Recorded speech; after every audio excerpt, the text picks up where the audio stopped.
എല്ലാവർക്കും നമസ്കാരം. ഇന്നത്തെ റെസിപ്പി ഒരു വിഷു സ്പെഷ്യൽ റെസിപ്പിയാണ്.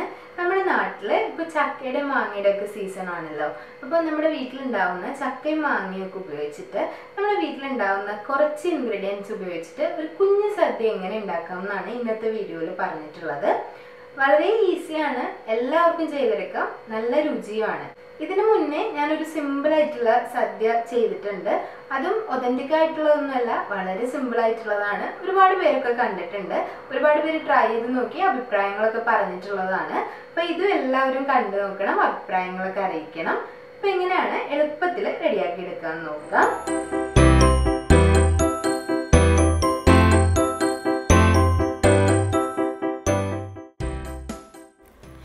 ആദ്യമായിട്ട് നമ്മൾ ചെയ്യുന്നത് ചക്ക കൊണ്ടുള്ള ഒരു എരിശ്ശേരിയാണ്. ഒരുപാട് മൂക്കാത്ത ചക്ക എടുത്ത് വെക്കാം. ഞാനിവിടെ ഒരു 15 ചുള ചക്കയാണ് എടുത്തിട്ടുള്ളത്. ഒരുപാട് അങ്ങ് മൂത്ത് പഴുത്തിട്ടില്ല, എന്നാൽ കുറച്ചൊരു മഞ്ഞ കളർ ആവാറായിട്ടുള്ള ഒരു ചക്ക എടുക്കുന്നതാണ് ഈ ഒരു ചക്ക എരിശ്ശേരിക്ക് നല്ല ടേസ്റ്റ് ഉണ്ടാവുക.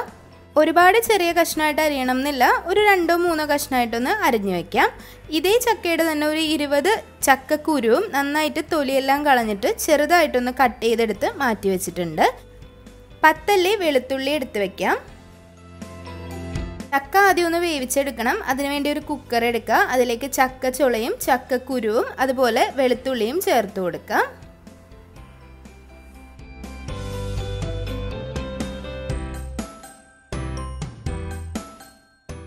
ഈ ഒരു വെളുത്തുള്ളിയുടെ കൂടെ 2-3 ചെറിയുള്ളി ചേർത്ത് കൊടുക്കുന്നത് നല്ലതായിരിക്കും. സവാള ചേർക്കണ്ട, ചെറിയുള്ളി ഉണ്ടെങ്കിൽ മാത്രം ഒരു 2-3 ചേർത്ത് കൊടുക്കാം. ആവശ്യത്തിനുള്ള ഉപ്പ് ചേർത്ത് കൊടുക്കണം. 1 ടീസ്പൂൺ മുളക് പൊടി ചേർത്ത് കൊടുക്കാം. 1/2 ടീസ്പൂൺ മഞ്ഞൾപ്പൊടി ചേർത്ത് കൊടുക്കാം. 1/2 കപ്പ് വെള്ളവും കൂടി ചേർത്തിട്ട് ഇതൊന്ന് വേവിച്ചെടുക്കണം. ഒരു 2 വിസിൽ മാത്രം മതിയാവും. ഒരു മീഡിയം ഫ്ലെയിമിൽ 2 വിസിൽ നല്ലതുപോലെ വെന്ത് കുഴഞ്ഞു കിട്ടും ഈ ഒരു ചക്ക. ചക്ക എരിശ്ശേരിക്കുള്ള അരപ്പ് റെഡിയാക്കാൻ മിക്സിയുടെ ചെറിയ ജാറിലേക്ക് 1/4 കപ്പ് ചിരവിയ തേങ്ങ ചേർത്ത് കൊടുക്കാം. 2 ചെറിയുള്ളി ചേർത്ത് കൊടുക്കാം. കൂടെ തന്നെ 2-3 അല്ലി കറിവേപ്പില ചേർത്ത് കൊടുക്കാം. ഒരു 1/2 ടീസ്പൂൺ ക്യുമിൻ സീഡ്സ് അല്ലെങ്കിൽ ചെറിയ ജീരകം ചേർത്ത് കൊടുക്കാം. പൊടിച്ച ജീരകം പൊടി ഉണ്ടെങ്കിലും ചേർത്ത് കൊടുക്കാവുന്നതാണ്. കറിവേപ്പില ചേർത്ത് കൊടുക്കുമ്പോഴും ഒരുപാട് ചേർക്കണ്ട, ഒരു 2-3 ചേർത്ത് കൊടുത്താൽ മതി. ഒരു 1/2 ടീസ്പൂൺ മഞ്ഞൾപ്പൊടി ചേർത്ത് കൊടുക്കാം.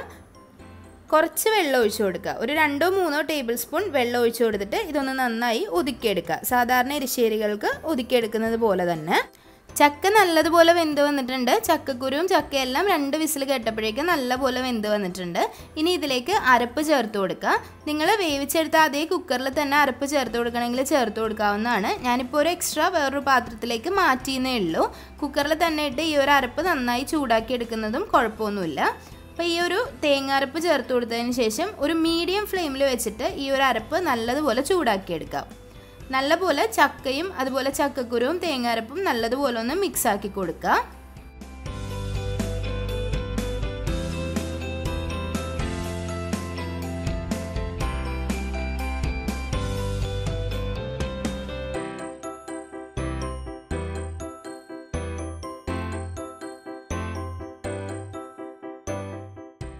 നല്ലപോലെ മിക്സ് ആക്കിയതിന് ശേഷം ഇതിലേക്ക് ഒന്ന് താളിച്ചൊഴിക്കൽ മാത്രമേ ഉള്ളൂ. നന്നായി ചൂടായ പാനിലേക്ക് 2 ടീസ്പൂൺ വെളിച്ചെണ്ണ ചേർത്ത് കൊടുക്കാം. വെളിച്ചെണ്ണ നല്ലപോലെ ചൂടായതിന് ശേഷം 1/2 ടീസ്പൂൺ കടുക് ചേർക്കാം. കടുക് നല്ലപോലെ പൊട്ടിയതിന് ശേഷം 2-3 ചെറിയുള്ളി ചെറുതായിട്ടൊന്ന് കട്ട് ചെയ്തത് ചേർത്ത് കൊടുക്കാം. 2-3 മതിയാവും. ഞാനിവിടെ എടുത്തിട്ടുള്ളത് ഒരു മീഡിയം സൈസ് ചെറിയുള്ളി ചെറുതായിട്ട് കട്ട് ചെയ്തതാണ്. ചെറിയുള്ളി നന്നായിട്ടൊന്ന് മുരിഞ്ഞു വരുന്ന സമയത്ത് കുറച്ച് കറിവേപ്പില അതുപോലെ 2-3 വറ്റൽമുളക് ചേർത്ത് കൊടുക്കാം. ഇനി ഇതിലേക്ക് 1/4 കപ്പ് തേങ്ങ കൂടി ചേർക്കണം. 1/4 കപ്പ് അല്ലെങ്കിൽ ഒരു 2-3 ടേബിൾ സ്പൂൺ മാത്രമേ ആവശ്യമുള്ളൂ, ഒരുപാട് തേങ്ങ ആവശ്യമില്ല. ഒരു 1/4 ടീസ്പൂൺ മഞ്ഞൾപ്പൊടി, കുറച്ച് ഉപ്പ്, ആ ഒരു മസാലയിലേക്ക് ഒരു ചെറിയൊരു ഉപ്പ് പിടിക്കാൻ വേണ്ടി കുറച്ച് ഉപ്പ് കൂടി ചേർത്തിട്ട് നല്ലതുപോലെ ഒന്ന് വഴറ്റി കൊടുക്കുക. ഒന്നങ്ങ് മിക്സായി ഒന്ന് ഗോൾഡൻ ബ്രൗൺ കളറായി വരുന്ന സമയത്ത് നമുക്ക് താളിച്ച് ഒഴിക്കാവുന്നതാണ്. ഇതൊന്ന് വറുത്തിട്ടതിന് ശേഷം ഇതങ്ങ് മിക്സ് ചെയ്തെടുത്താൽ ചക്ക എരിശ്ശേരി റെഡി ആയിട്ടുണ്ട്.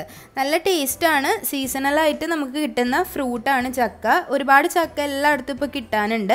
അപ്പോൾ എല്ലാവരും ട്രൈ ചെയ്ത് നോക്കുക. സാധാരണ സദ്യ എരിശ്ശേരിയിൽ നിന്ന് വ്യത്യസ്തമാണ്, പക്ഷെ എന്നാലും നല്ല രുചിയുള്ള ഒരു കറിയാണ്. അപ്പോൾ എല്ലാവരും ട്രൈ ചെയ്ത് നോക്കുക. ട്രൈ ചെയ്ത് നോക്കിയിട്ട് അഭിപ്രായങ്ങളൊക്കെ പറയണം. ഈ ഒരു ചക്ക എരിശ്ശേരി നമ്മുടെ സദ്യയുടെ കൂടെ അല്ലാതെ തന്നെ നമുക്ക് ഏത് കറിയുടെ കൂടെയും സെർവ് ചെയ്യാം കേട്ടോ. മീൻകറിയുടെ കൂടെ സെർവ് ചെയ്യാം. അതുപോലെ വെറുതെ കഴിക്കാനും നല്ല ടേസ്റ്റാണ്. അപ്പോൾ എല്ലാവരും ട്രൈ ചെയ്ത് നോക്കുക. ഈ ഒരു ചക്ക എരിശ്ശേരിയുടെ കൂടെ ഇനി ഞാൻ ചെയ്തിട്ടുള്ളത് പച്ചമാങ്ങ കൊണ്ടുള്ള ഒരു പച്ചടിയാണ്. ഒരു പച്ചമാങ്ങ ഉണ്ടെങ്കിൽ നല്ല ടേസ്റ്റിൽ നല്ല രുചിയിൽ ഉണ്ടാക്കിയെടുക്കാൻ പറ്റുന്ന നല്ലൊരു പച്ചടി റെസിപ്പിയാണ്. എങ്ങനെയാണ് അത് ചെയ്യുന്നതെന്ന് നോക്കാം. ഞാൻ മുന്നേ പറഞ്ഞതുപോലെ തന്നെ ഞാൻ വളരെ കുറച്ച് ഇൻഗ്രീഡിയൻസ് കൊണ്ടാണ് ഈ ഒരു കുഞ്ഞു സദ്യ റെഡിയാക്കിയിട്ടുള്ളത്. അതുകൊണ്ട് തന്നെ ഒരു പച്ചമാങ്ങയാണ് എടുത്തിട്ടുള്ളത്. അധികം പുളിയില്ലാത്ത പച്ചമാങ്ങ എടുക്കുന്നതായിരിക്കും ഈ ഒരു പച്ചടിയിലേക്ക് നല്ലത്. ഇതൊന്ന് കൊത്തി എരിഞ്ഞ് വെച്ചിട്ടുണ്ട്, അല്ലെങ്കിൽ ചോപ്പ് ചെയ്തിട്ടുണ്ട്. ഇനി ഒരു ഗ്രേറ്റർ വെച്ച് ഗ്രേറ്റ് ചെയ്തെടുക്കണമെങ്കിൽ അങ്ങനെ ചെയ്യാവുന്നതാണ്. അതങ്ങനെ ഗ്രേറ്റ് ചെയ്ത് മാറ്റി വെച്ചതിന് ശേഷം ഇതിലേക്കുള്ള അരപ്പ് റെഡിയാക്കാൻ വേണ്ടി മിക്സിയുടെ ചെറിയ ജാറിലേക്ക് ഒരു 1/2 കപ്പ് ചിരവിയ തേങ്ങ, ഒരു പച്ചമുളക്, 2-3 കറിവേപ്പില, 1/2 ടീസ്പൂൺ ചെറിയ ജീരകം അല്ലെങ്കിൽ ക്യുമിൻ സീഡ്സ്, 1/2 ടീസ്പൂൺ കടുക് ചേർക്കണം എന്നുള്ളവർക്ക് ചേർക്കാം, അരച്ച് ചേർക്കാം. 2 ടീസ്പൂൺ വെള്ളവും കൂടി ചേർത്ത് നന്നായിട്ടൊന്ന് അരച്ച് മാറ്റി വയ്ക്കാം. പച്ചമാങ്ങ ഒന്ന് വേവിക്കാൻ വേണ്ടി ഒരു പാനിലേക്ക് ഇട്ട് കൊടുക്കാം. പച്ചമാങ്ങയ്ക്ക് ഒരുപാട് വേവൊന്നുമില്ല. അതുപോലെ നമ്മളിത് നല്ല ചെറുതായിട്ട് ചോപ്പ് ചെയ്തുകൊണ്ട് തന്നെ ഒരു 1/2 കപ്പ് വെള്ളവും കൂടി ചേർത്ത് ഒന്നങ്ങ് ചൂടായി വന്നാൽ മതി. ഒരു 2-3 മിനിറ്റ് ഇതൊന്ന് ചൂടായി വരുന്ന സമയത്ത് ഇതിലേക്ക് അരച്ച് വെച്ചിട്ടുള്ള അരപ്പ് ചേർത്ത് കൊടുക്കണം. ആ ഒരു പച്ചമാങ്ങ നല്ലതുപോലെ വെന്ത് പോകണ്ട, ചെറിയൊരു പച്ച ചുവയുള്ളത് നല്ലതാണ്. ആവശ്യത്തിനുള്ള ഉപ്പ് ഈ സമയത്ത് ചേർത്ത് കൊടുക്കാം. അവസാനം നോക്കിയിട്ട് ഉപ്പ് ചേർത്ത് കൊടുക്കണം. കാരണം ആ ഒരു പുളിയും എല്ലാം കൂടി വരുമ്പോൾ ഉപ്പ് കുറച്ച് ബാലൻസ് ആവാൻ അവസാനം ചേർത്താൽ മതി. ആദ്യം കുറച്ച് ഉപ്പ് ചേർത്ത് കൊടുക്കുക. അതിനുശേഷം ഈ ഒരു അരപ്പ് ചേർക്കാം. നല്ലതുപോലെ മിക്സ് ചെയ്തിട്ടെടുക്കുക. അരപ്പ് ചേർത്തതിന് ശേഷം നല്ലതുപോലെ ഒന്ന് ചൂടാക്കി എടുക്കണം. ഒരുപാട് നേരം ഇട്ട് തിളപ്പിക്കരുത്. 2-3 മിനിറ്റ് മീഡിയം ഫ്ലെയിമിലൊന്ന് വെച്ച് കൊടുത്താൽ മതി. ആ ഒരു അരപ്പും മാങ്ങയും തമ്മിൽ മിക്സായി കിട്ടിക്കോളും. ഈ ഒരു സമയത്ത് തീ ഓഫ് ചെയ്ത് കൊടുക്കാം. തീ ഓഫ് ചെയ്ത് കൊടുത്തതിന് ശേഷം 1/4 കപ്പ് തൈര് ചേർത്ത് കൊടുക്കാം. ഒരുപാട് പുളിയുള്ള തൈര് എടുക്കണ്ട, അത്യാവശ്യം പുളിയുള്ള തൈര് മാത്രം എടുത്താൽ മതി. കാരണം മാങ്ങയ്ക്ക് പുളി ഉണ്ടാവും. അപ്പോൾ പുളി ആയിക്കഴിഞ്ഞാൽ ടേസ്റ്റ് ഉണ്ടാവില്ല. നല്ലതുപോലെ ഒന്ന് മിക്സാക്കി കൊടുക്കുക. തൈര് ചേർത്തതിന് ശേഷം തീ ഓൺ ചെയ്യേണ്ട. ഈ ഒരു മാങ്ങയുടെയും അരപ്പിൻ്റെയും ആ ഒരു ചൂടിൽ കിടന്നിട്ട് തൈര് ചൂടായിക്കോളും. തൈര് ഒരിക്കലും തിളപ്പിക്കാൻ പാടില്ല. അതുപോലെ നിങ്ങൾ എടുക്കുന്ന മാങ്ങയ്ക്ക് പുളി കുറവാണ്, മധുരമാണ് കൂടുതലെങ്കിൽ കുറച്ച് പുളിയുള്ള തൈര് ഉപയോഗിക്കാം. എന്നാലേ അതും ടേസ്റ്റ് ഉണ്ടാവുള്ളൂ. അപ്പോൾ ആ ഒരു പുളിയാണ് ഇതിൽ ബാലൻസ് ആയി കിട്ടേണ്ടത്. ഇനി ഇതിലേക്ക് വറുത്തിടാൻ മാത്രമേ ഉള്ളൂ. ഈ ഒരു സമയത്ത് ഉപ്പ് നോക്കണം. ഉപ്പ് നോക്കിയിട്ട് ആവശ്യമുണ്ടെന്നുണ്ടെങ്കിൽ കുറച്ച് ഉപ്പിട്ട് കൊടുക്കുക. ആ ഒരു തൈരിൻ്റെയും പുളിയും എല്ലാം ഒന്ന് ബാലൻസ് ആക്കാൻ ആവശ്യത്തിന് ഉപ്പ് ഈ ഒരു സമയത്ത് നോക്കിയിട്ട് മാത്രം ചേർത്ത് കൊടുക്കുക. 2 ടീസ്പൂൺ വെളിച്ചെണ്ണയിലേക്ക് 1/2 ടീസ്പൂൺ കടുക്, കറിവേപ്പില, 2-3 വറ്റൽമുളക് ചേർത്ത് ഒന്ന് വറുത്തിട്ട് കൊടുക്കാം. ഇനി ഇതങ്ങ് മിക്സ് ചെയ്തെടുത്താൽ മാത്രം മതി. നല്ല ടേസ്റ്റാണ്, വളരെ ഈസിയാണ്. ഒരു മാങ്ങ വെച്ചിട്ട് നമുക്ക് കുറച്ചധികം പച്ചടി തന്നെ റെഡിയാക്കി എടുക്കാം. ഇതെല്ലാം വളരെ കുറച്ചായിട്ടാണ് വിളമ്പുന്നത്, അതുകൊണ്ട് തന്നെ ഒരുപാട് ഉണ്ടാവും. അപ്പോൾ എല്ലാവരും ഇതൊന്ന് ട്രൈ ചെയ്ത് നോക്കുക. വളരെ ഈസിയാണ്, നല്ല ടേസ്റ്റുമാണ്, നല്ല രുചിയാണ് ഈ ഒരു പച്ചടി കഴിക്കാൻ വേണ്ടിയിട്ട്. ചോറിന് കൂടെയും നമുക്കൊരു സൈഡ് ഡിഷായിട്ട് ഈ ഒരു പച്ചടി ഉപയോഗിക്കാവുന്നതാണ്. അടുത്തതായിട്ട് നമ്മൾ ചെയ്തിട്ടുള്ളത് ഒരു സദ്യ സാമ്പാറാണ്, അല്ലെങ്കിൽ എളുപ്പത്തിൽ കുറഞ്ഞ ഇൻഗ്രീഡിയൻസ് കൊണ്ടുള്ള സാമ്പാറാണ്. സാമ്പാർ റെഡിയാക്കാൻ ആദ്യം തന്നെ പരിപ്പൊന്ന് വേവിച്ച് വെക്കണം. കുക്കറിലേക്കാണ് പരിപ്പ് വേവിക്കുന്നത്. 1/4 കപ്പ് പരിപ്പ് എടുത്തിട്ടുണ്ട്. സാമ്പാർ പരിപ്പ് അല്ലെങ്കിൽ തുവരപ്പരിപ്പാണ്. ഈ ഒരു പരിപ്പ് നല്ലതുപോലെ കഴുകി വേണം വേവിച്ചെടുക്കാനായിട്ട്. നല്ലപോലെ കഴുകിയ പരിപ്പ് കുക്കറിലേക്ക് ചേർത്ത് കൊടുക്കാം. കുക്കറിലേക്ക് ഒരു 1/4 കപ്പ് പരിപ്പ് ചേർത്തപ്പോൾ ഞാൻ 1.5 കപ്പ് വെള്ളം ഒഴിച്ചു കൊടുക്കുന്നുണ്ട്. കുറച്ചധികം വെള്ളം ഒഴിച്ച് തന്നെ പരിപ്പ് വേവിക്കുക. എന്ന് വെച്ചാൽ ഒരുപാട് വേവിക്കരുത്. പരിപ്പൊന്ന് മുങ്ങിക്കിടക്കാൻ പാകത്തിന് വെള്ളം ഒഴിച്ചിട്ട് വേവിച്ചെടുക്കുക. ആവശ്യത്തിനുള്ള ഉപ്പ് ചേർത്ത് കൊടുക്കുക. 2-3 ചെറിയുള്ളി ചേർത്ത് കൊടുക്കുക. ചെറുതായിട്ടൊന്ന് കട്ട് ചെയ്തിട്ട് 2-3 ചെറിയുള്ളി ചേർത്ത് കൊടുക്കുക. ഈ ഒരു പരിപ്പ് 3 വിസിലൊക്കെ മതിയാവും. നല്ലതുപോലെ വെന്ത് കിട്ടും.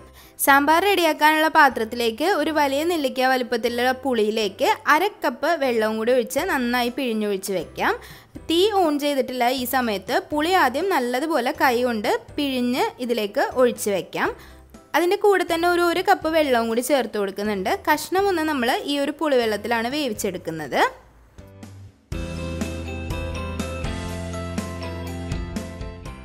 ഈ ഒരു പുളിവെള്ളത്തിലേക്ക് മുരിങ്ങക്കായാണ് ചേർക്കുന്നത്. 2 മുരിങ്ങക്കായാണ് എടുത്തിട്ടുള്ളത്. തൊലിയെല്ലാം ഒന്ന് ചെത്തിക്കളഞ്ഞതിന് ശേഷം ചെറുതായിട്ട് കട്ട് ചെയ്തിട്ട് കൊടുത്തിട്ടുണ്ട്. ആവശ്യത്തിനുള്ള ഉപ്പ് കൂടി ചേർത്ത് കൊടുത്തിട്ട് തീ ഓൺ ചെയ്ത് വേവിച്ചെടുക്കാം. വേവിച്ചതിന് ശേഷം അതിലേക്ക് 3-4 വെണ്ടക്ക ചെറുതായിട്ടൊന്ന് കട്ട് ചെയ്ത് ചേർത്ത് കൊടുക്കാം. ഒരു 2 തക്കാളി ചേർത്ത് കൊടുക്കാം. വേറെ കഷ്ണങ്ങളൊന്നും നമ്മൾ ഈ ഒരു സാമ്പാറിലേക്ക് ചേർക്കുന്നില്ല. എരിവിന് ആവശ്യമായിട്ട് ഒരു 2 പച്ചമുളകാണ് ചേർക്കുന്നത്. പച്ചമുളക് നെടുവേ കീറി ഇട്ട് കൊടുക്കാം. നിങ്ങൾക്ക് ആവശ്യത്തിനനുസരിച്ച് ചേർത്ത് കൊടുക്കാം. കുറച്ചുകൂടി വെള്ളം ചേർത്ത് കൊടുക്കാം. ഓൾറെഡി മുരിങ്ങക്കായ നന്നായി വെന്ത് വന്നിട്ടുണ്ട്. അതുകൊണ്ട് തന്നെ ചൂടുണ്ടാവും. ഈ വെണ്ടയ്ക്കും തക്കാളിക്കും ഒന്നും ഒരുപാട് വേവില്ല. ഒരു 2 മിനിറ്റ് ഒന്ന് വെന്ത് കിട്ടിയാൽ മതി. ഒന്ന് ചൂടായി വരുമ്പോൾ അതിലേക്ക് 1/2 ടീസ്പൂൺ മഞ്ഞൾപ്പൊടി, 1 ടീസ്പൂൺ മുളക് പൊടി, 1 ടീസ്പൂൺ മല്ലിപ്പൊടി, 1/2 ടീസ്പൂൺ കായപ്പൊടി അല്ലെങ്കിൽ ഒരു ചെറിയ കഷ്ണം കായം ഇടാവുന്നതാണ്. ഇതൊന്ന് നല്ലതുപോലെ മിക്സാക്കി കൊടുക്കുക. ഈ പൊടികളുടെ പച്ചമണം ഇത് നന്നായി തിളച്ച് വരുന്ന സമയത്ത് മാറിക്കിട്ടും. ഈ പുളിവെള്ളത്തിൽ കിടന്ന് ഈ ഒരു കഷ്ണങ്ങളും അതുപോലെ ആ ഒരു ചേർത്ത് കൊടുത്ത പൊടികളും നല്ലപോലെ പച്ചമണം എല്ലാം മാറി നല്ലൊരു ഫ്ലേവറായിട്ടാണ് വരുന്നത്. ഒരിക്കലും ഇതിനൊന്നും പച്ചമണം ഉണ്ടാവില്ല. കഷ്ണങ്ങളും അതുപോലെ ഈ പൊടികളും നല്ലപോലെ തിളപ്പിച്ചെടുക്കണം. നല്ലപോലെ തിളപ്പിച്ച് ഈ ഒരു പുളിവെള്ളത്തിലേക്കാണ് നമ്മൾ വേവിച്ച് വെച്ചിട്ടുള്ള പരിപ്പ് ചേർത്ത് കൊടുക്കുന്നത്. പരിപ്പ് വെന്ത് വന്ന സമയത്ത് ഇതിലെ വെള്ളം വളരെ കുറവായിരുന്നു. ഏകദേശം വറ്റിയിരിക്കുകയായിരുന്നു. നമ്മൾ 1.5 കപ്പ് വെള്ളം ഒഴിച്ചിട്ടും ഇനി അതിലേക്ക് ഞാൻ 1 കപ്പ് വെള്ളം കൂടി ചേർത്തിട്ട് നന്നായിട്ടൊന്ന് മിക്സാക്കിയാണ് എടുത്തിട്ടുള്ളത്. ആ ഒരു പരിപ്പ് ഇതിലേക്ക് ചേർത്ത് കൊടുക്കാം. പരിപ്പ് ഉള്ളതുകൊണ്ട് തന്നെ ഇത് നന്നായിട്ട് കുറുകി വരും. കുറച്ചധികം വെള്ളത്തിൽ വെക്കുന്നത് നല്ലതായിരിക്കും. കാരണം ഇരിക്കും തോറും ഈ ഒരു സാമ്പാർ നല്ലതുപോലെ കുറുകി വരും. പരിപ്പ് കൂടി ചേർത്ത് കൊടുത്തതിന് ശേഷം നല്ലപോലെ തിളപ്പിച്ചെടുക്കണം. ഉപ്പ് ആവശ്യമുണ്ടെങ്കിൽ ചേർത്ത് കൊടുക്കാം. പരിപ്പിൽ ഉപ്പിട്ടതാണ്, അതുകൊണ്ട് തന്നെ ഉപ്പ് ആവശ്യമുണ്ടെങ്കിൽ ചേർത്ത് കൊടുക്കുക. ഇനി ഇതിലേക്ക് ഒരു ചെറിയ കഷ്ണം ശർക്കര ഈ ഒരു സമയത്ത് ചേർത്ത് കൊടുക്കണം. വളരെ ചെറിയ കഷ്ണം മതി. ശർക്കരയ്ക്ക് പകരം ഒരു 1/2 ടീസ്പൂൺ പഞ്ചസാര ചേർത്ത് കൊടുത്താലും കുഴപ്പമൊന്നുമില്ല. ആ ഒരു ടേസ്റ്റ് ഒന്ന് ബാലൻസായി കിട്ടാനാണ്. ഒരിക്കലും മധുരം ഉണ്ടാവില്ല ഈ ഒരു സാമ്പാറിന്. നല്ലതുപോലെ തിളച്ച് കിട്ടണം. ആ ഒരു പരിപ്പ് ആ പുളിവെള്ളമായിട്ട് നല്ലപോലെ മിക്സ് ആയാൽ മാത്രമാണ് നല്ലൊരു ടേസ്റ്റ് ഉണ്ടാവുക. ആ ഒരു പരിപ്പിനും കഷ്ണങ്ങൾക്കും ഒക്കെ നല്ലപോലെ പുളി പിടിക്കണം. പരിപ്പും കഷ്ണങ്ങളും തിളച്ച് വരുന്ന സമയം കൊണ്ട് 3 ടേബിൾ സ്പൂൺ സാമ്പാർ പൊടി എടുത്തിട്ടുണ്ട്. സാമ്പാർ പൊടിയിലേക്ക് ഒരു 1/4 കപ്പ് വെള്ളവും കൂടി ചേർത്ത് നന്നായിട്ടൊന്ന് മിക്സ് ആക്കണം. മിക്സ് ആക്കിയതിന് ശേഷം നമ്മൾ ഇതിലേക്ക് ഡയറക്റ്റായിട്ട് ഒഴിച്ചു കൊടുക്കുകയാണ് ചെയ്യുന്നത്. സാമ്പാർ പൊടിക്ക് പകരം നിങ്ങൾക്ക് വറുത്തരച്ച് എടുക്കണമെങ്കിൽ അങ്ങനെ എടുക്കാവുന്നതാണ്. ഞാനിവിടെ എളുപ്പത്തിന് സാമ്പാർ പൊടിയാണ് എടുത്തിട്ടുള്ളത്. അപ്പോൾ ഏത് ബ്രാൻഡ് സാമ്പാർ പൊടിയും ചേർക്കാം. എനിക്ക് പേഴ്സണലി ഞാൻ കുറേ കാലങ്ങളായിട്ട് ഉപയോഗിക്കുന്നത് ബ്രാഹ്മിൻസ് ആണ് കേട്ടോ. അപ്പോൾ അത് നല്ല ടേസ്റ്റ് ഉണ്ടാവും ഈ ഒരു സാമ്പാറിന്. സാമ്പാർ പൊടി കൂടി ചേർത്ത് കൊടുത്തതിന് ശേഷം നല്ലതുപോലെ ഒന്ന് തിളപ്പിച്ചെടുക്കുക. ഒരു 2 മിനിറ്റ് നേരം കൂടി ഇതൊന്ന് തിളപ്പിച്ചെടുക്കുക. ചോറിനൊക്കെയാണ് നിങ്ങൾ എടുക്കുന്നതെങ്കിൽ ഇതിലേക്ക് കുറച്ചുകൂടി വെള്ളം ചേർക്കാവുന്നതാണ്. കാരണം പരിപ്പ് കൂടുതലുള്ളതുകൊണ്ട് തന്നെ ഇത് കുറുകി വരാൻ ചാൻസ് കൂടുതലാണ്. ഞാനിവിടെ ഒരു 1/2 കപ്പ് വെള്ളം കൂടി എക്സ്ട്രാ ചേർക്കുന്നുണ്ട്. നല്ലതുപോലെ ഒന്ന് തിളപ്പിച്ച് വരുമ്പോഴേക്കും ഇത് നന്നായിട്ടൊന്ന് കുറുകി വരും. അതുപോലെ ഇരിക്കും തോറും ഈ ഒരു സാമ്പാർ കുറുകും. അപ്പോൾ നിങ്ങൾക്ക് ഇരുന്ന് കഴിഞ്ഞിട്ട് കുറച്ചുകൂടി സാമ്പാറിന് ചാറ് വേണമെന്നുണ്ടെങ്കിൽ കുറച്ച് ചൂടുവെള്ളം കലക്കി ഒഴിച്ചാൽ മതിയാവും. ചൂടുവെള്ളം നല്ല ചൂടുള്ള വെള്ളം ചൂടാക്കിയതിന് ശേഷം ഇതിലേക്ക് ഒഴിച്ചിട്ട് ഒന്ന് ചൂടാക്കിയെടുത്താൽ മതി. അപ്പോഴേക്കും അതൊന്ന് നന്നായിട്ട് ലൂസായി കിട്ടിക്കോളും.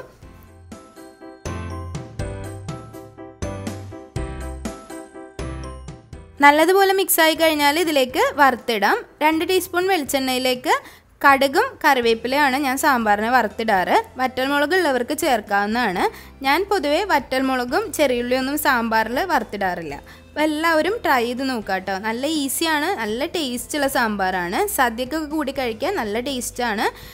നല്ലൊരു ട്രഡീഷണൽ ടേസ്റ്റുള്ള നല്ല എളുപ്പത്തിൽ ഉണ്ടാക്കിയെടുക്കാൻ പറ്റുന്ന ഒരുപാട് കഷ്ണങ്ങളൊന്നും ആവശ്യമില്ല. വളരെ കുറഞ്ഞ ഇൻഗ്രീഡിയൻസ് ആണ്. പക്ഷേ ഈ ഒരു സാമ്പാറിന് നല്ല രുചിയാണ്. ഒരു വട്ടമെങ്കിലും നിങ്ങൾ ട്രൈ ചെയ്ത് നോക്കണം.